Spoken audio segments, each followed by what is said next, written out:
Right, hello everybody, Adam Clery, ACFC, and I hold my hands up here.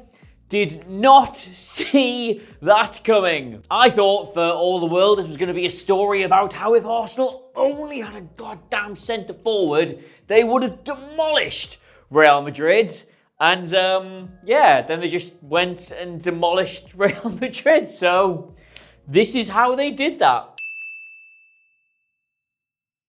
Right, so we could just get the pants straight off and go straight to the goals, but I think purely looking at the game as these moments of individual brilliance, which admittedly they were, does an enormous disservice to just how dominant Arsenal were in this match. Plus, and this is maybe the one thing that everybody seems to have missed about this match, right? The free kicks themselves are a direct result of something that said Arsenal dominance forces Real Madrid to do, which I think is really interesting. So let's look at that. Now, just to remind you, right, this is actually Real Madrid, and Real Madrid are class, but they have not been defensively solid this season. And that's because they've faced a bit of a problem this season in trying to bring Kylian Mbappe into this side and make it all work with the number of stars. They've got an Ancelotti solution to this, has been to pretty much play them in a really sort of orthodox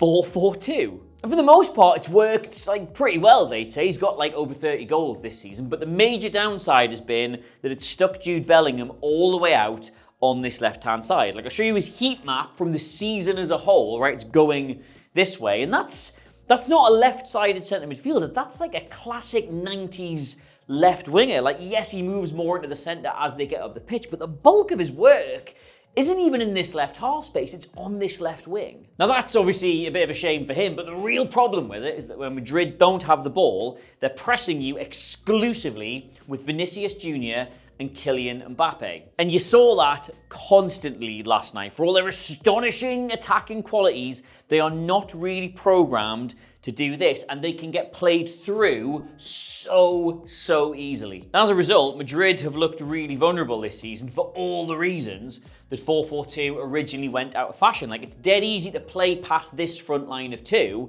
and whether it's by inverting somebody into the middle like this or somebody dropping from slightly further forward, teams are finding it really easy to get a 3v2 in the middle against them. The guy had a sneaking suspicion Arsenal might do pretty well in this game, because if you saw Madrid against Liverpool, they found it really easy all through the game to play through this. And Arsenal, very smartly, were trying to do this exact same thing from the first whistle, but I bet even they were astonished at just how easy they found it to do that. I genuinely lost count of how many times this happened in the first half. Madrid set up in this 4-4-2, and the only thing they're remotely asked about, the only instruction they've got, is to be narrow to stop the ball into Thomas Partey. And I know that some people will say that Arsenal haven't been at their best this season, or not quite the level they were the last 2 years, but the one consistent thing about the way Arteta's got them set up is that if you are obvious in your approach, they will murder you. And time again, they just played through this structure like it wasn't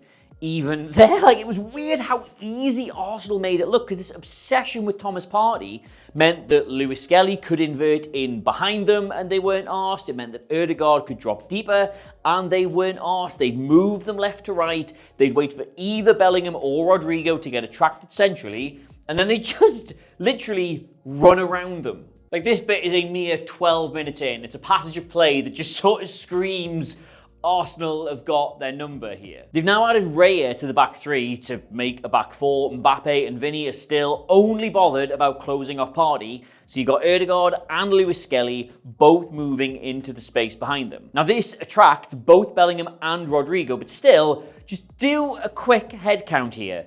This is 6v4. They move them wide like it's the easiest thing in the world. Ødegaard's now between the lines. He checks quickly to make sure Lewis Skelly's having as much fun as he is, receives the ball, plays it to him. There's a token half sort of whatever movement for Rodrigo. Lewis Skelly gets turned, and all of a sudden, they're away. It's the easiest thing in the world. They've just opened Madrid up down the sides. This is their midfield line. These are the two players that are supposed to be defending these areas. And Arsenal have gone from a 6v4 build-up to now just running directly at the back four with 1v1s in both fullback areas. Like, don't get me wrong, I know it won't have felt like this if you're an Arsenal fan watching it, because the human brain and the body, that little tap, tap, tap, and nerves right in the back of your head when you're supposed to be enjoying yourself. But I, as a relative neutral, saw this sequence of play and thought, do you know what? They might do them here. Like, I didn't think they were going to do them 3-0, obviously, but you know what I mean. Anyway, though, this just kept happening. Like, this is the 25th minute now. Miles Lewis-Skelly, he's come into the middle, and just watch how easy this is. That is David Raya effectively just playing the ball through the middle of Real Madrid's entire press. Like, it's not even there. The two of them have one job, mark this player, and he still just doesn't give it a second thought. And the really mad thing about this bit is that he turns, he breaks forward, but then he checks back because Timber's off the pitch and they're actually a man light in this area. Madrid take this opportunity to get back goal side, and yep, well done lads, that's the bare minimum, and then they still just forget that he's there. Like, I genuinely cannot believe what I'm seeing here. Like, look how easy it is for him to get back into loads of space. And then again, how easy it is for Arsenal to find him in that space. And just to highlight how easy this was, right? This is Miles Lewis-Skelly's pass map, both successful and unsuccessful, in just the first 45 minutes. Like, I've seen these look like that after 90, not after one half of football against Real Madrid. Like, this is near total freedom to come into this part of the pitch here where there's supposed to be players marking him and then carry it forward into the final third. Like, that's dominance. Just having the ball anywhere in the first 2/3 of the pitch was so comfortable for Arsenal. It was genuinely, like, quite mad to watch. Like, these are two of the best players in world football. It's just that they are horribly miscast as pressing forwards. But, I am not going to shock you here. What looked like it might undo this whole plan, Arsenal's only problem in this match was the lack of a centre forward. Need that for later. For all they had Real Madrid over a barrel, for all their plan of getting these 1v1s in the wide areas was working, the fear was that they would not then be able to convert that into a goal. Martinelli gets down the left, beats his man, that's what they want, he dinks it in, and there is not enough of a challenge or a run to take any advantage. Then later, Saka has Alaba on f***ing chips, by the way, but nobody has any instinct to get across the line of this ball for what would have been an easy tap-in. Even that example of the build-up I showed you before, the way that ends is with Declan Rice making this near-post run and Merino making the same near-post run. And the thing is, that in itself isn't a terrible decision. You got a good chance of getting the ball, a good chance of scoring, but it's not what an experienced forward would do knowing that someone else was making it. What he would do is hang back around the penalty spot in case there's a cutback or a deflection, which if Merino had done that, he would have been stood here when the ball broke in the box. Instead, because he made the same run that Rice did, he's actually running away from the goal to try and retrieve that, and you can't really score from there. And I know we all know what happens later on with both Rice and Merino, so this might feel like a weird point to be making, but trust me, I am going somewhere with it, right? Arsenal's average positions for that first half, Merino was really struggling to have any impact in this final third. Like, he's practically touching the ball more in his own defensive third than he is the attacking third. There's just a huge hole here where you'd want a centre forward to have a presence. And the reason I choose to highlight this is because Real Madrid are not stupid. Like, they could see all of this. They knew this is the way the game was going to go, and that factored into their own game plan. They knew this piss-weak press was going to allow Arsenal to get the ball a lot in the middle and dominate a lot of the possession, but also it kept putting Madrid in situations where Mbappe and Vinicius were receiving in space and running directly at Arsenal's back line. All of their good chances came from that. It was the gamble they had chosen to make. They clearly decided that they were happy for Arsenal to basically dominate this entire 2/3 of the pitch because they lacked the firepower necessary to hurt them where it really mattered. But, and this is where the game was won and lost, right? So dangerous were Arsenal starting to look in a certain area, it forced Madrid to make one small concession and that's what cost them the game. So dangerous did Bukayo Saka look in these one-on-ones. Ancelotti reasoned that because Lewis Skelly was liable to be making overlaps here and Timber was more likely to be tucking in, he could afford to ask Jude Bellingham to drop much further back and double up on him. And that was actually, I think, pretty smart because it made life a lot harder for Saka. It meant someone was in much closer attendance to Ødegaard, but what it also did was just sort of force everybody back enough that it opened up this inside area of the pitch instead. Like you can see it here. Bellingham would probably be in this area, but now he's much deeper trying to help out. And not to grossly oversimplify this, but because Bukayo Saka is an incredible footballer,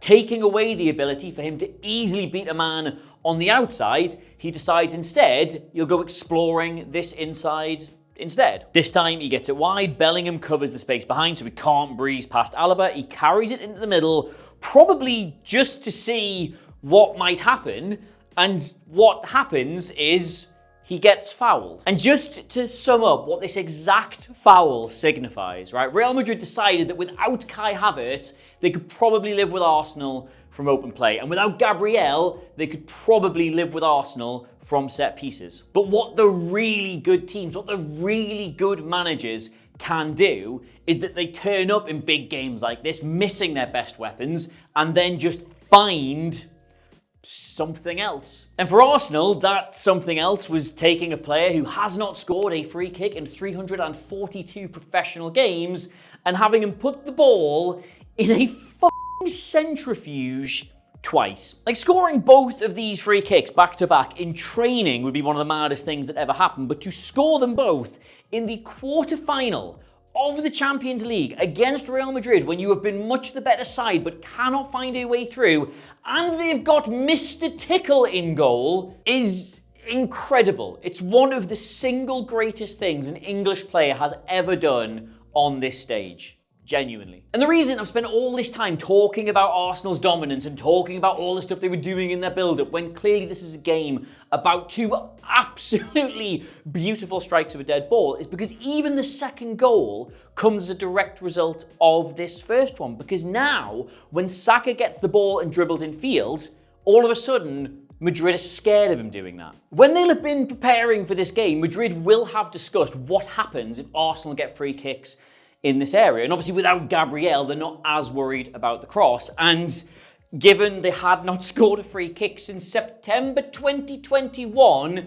they probably didn't think in a million years anyone would even try and shoot. And thus you can see in the build-up to the second free kick, when Saka gets on the ball, there is a palpable anxiety in that Madrid squad about what happens if they foul him. They allow him to go so much further than they should, and in the end, end up in a better position for a free kick than if they just brought him down originally. I mean, still though, like the quality of that strike. I am not an Arsenal fan by any stretch of the imagination. I was off the sofa hooting and hollering. And then, just because everything's going your way at this point, Merino even finally makes the correct centre-forward decision here. He drops not where the easy pass would be, but he drops to where he can find the ball, and that finish is superb. And if you sat through all of this, it might just feel like we've crammed the goals in right at the end. But like I said at the start, I really think this is a story about how Arsenal just dominated from Madrid all the way from back to front, and how that dominance eventually led to cracks that they could exploit. Probably not the kind of cracks they expected. Probably wasn't anything in training about Declan Rice just whamming in both of those, but that's what good teams do. That's what good players do. And I think, honestly, there's an argument that this goes down as Arteta's best ever win as an Arsenal manager. There's certainly an argument that it's an English side's best ever win in European football. And the only shame about all of this is that's not the tie done. That's not the tie even nearly done. But again, if you are an Arsenal fan, if you take one thing from this video, it should be that the confidence you have going into this away leg should not be informed by the fact it's 3-0. It should be informed by just how well and how much better than Madrid they played. And also, if you have made it all the way to the end of the video, very, very quickly, in like 5 weeks' time, I am running the Hackney Half Marathon in London, which is where Arsenal is for Calm, the campaign against living miserably. They are an absolutely vital suicide prevention charity here in the UK. Resources to help fight that kind of thing are scarce and not readily available, so the work they do is incredibly, incredibly important. And if you have got a couple of quid burning a hole in your pocket, or you put 3-0 on Arsenal to win that, you'll have a pretty penny from that. I would imagine all donations are like massively, massively thankfully received and go so much further than you think. But that's it. That's it from me. That's it. Goodbye. I'll see you next week. Where they have to play them again, which will be fun. Laters. Nobody says laters. I can't believe I said laters. Bye.